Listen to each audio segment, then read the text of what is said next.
आप सभी को पंडित सोमदत्त शर्मा का नमस्कार।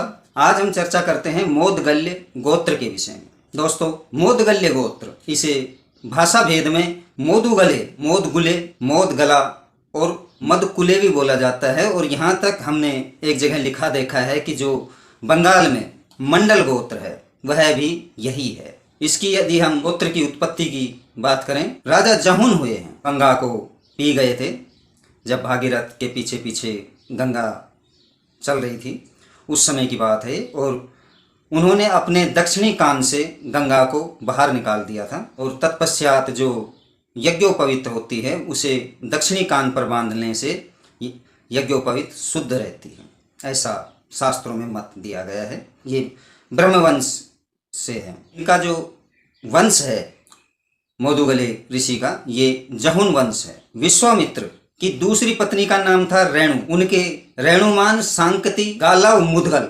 जय, देवल, अष्टक और द्रस्वती, ये रेणु नाम की विश्वामित्र की पत्नी के होते हैं। तो यहाँ जो मुदगल होते हैं उन्हीं के पुत्र का नाम मोदगुले है।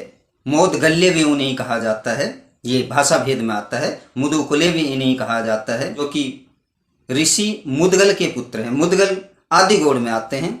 वो सप्तऋषि नहीं है, 10वें ब्राह्मण हैं ब्रह्मवंश के अंदर। मोदगल्य जो ऋषि हुए हैं उनसे गोत्र चला है, ब्रह्मवंशी गोत्र है ये। और इनसे ये सनाढ़ ब्राह्मण में आता है ये गोत्र।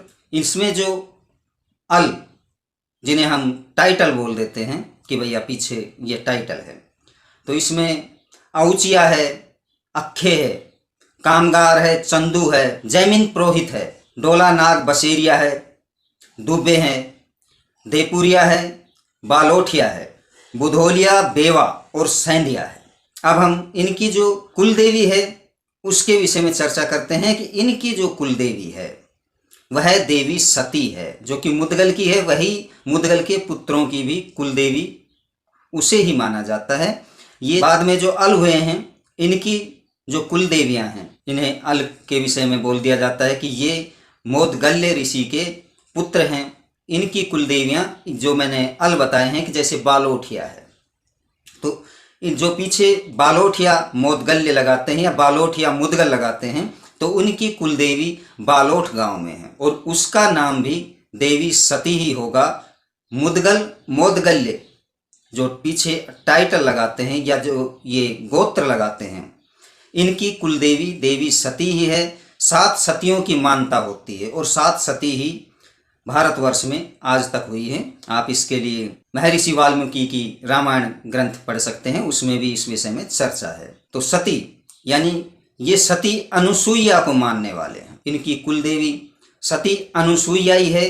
और यदि सती अनुसुईया के नाम से मंदिर ना हो तो सेड़ माता होती है, यानी जिस देवी के पास कोई भी हथियार ना हो और जो देवी काली ना हो, वो मुदगल मुदगले की कुलदेवी होती है, या उन्हें बगैर किसी आकार के भी पूजा जाता है, जो कि माता शेड़ के रूप में पूजा जाता है।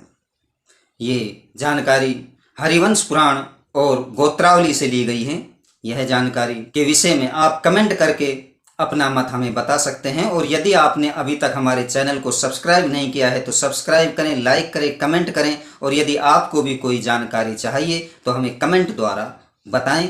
नमस्कार दोस्तों।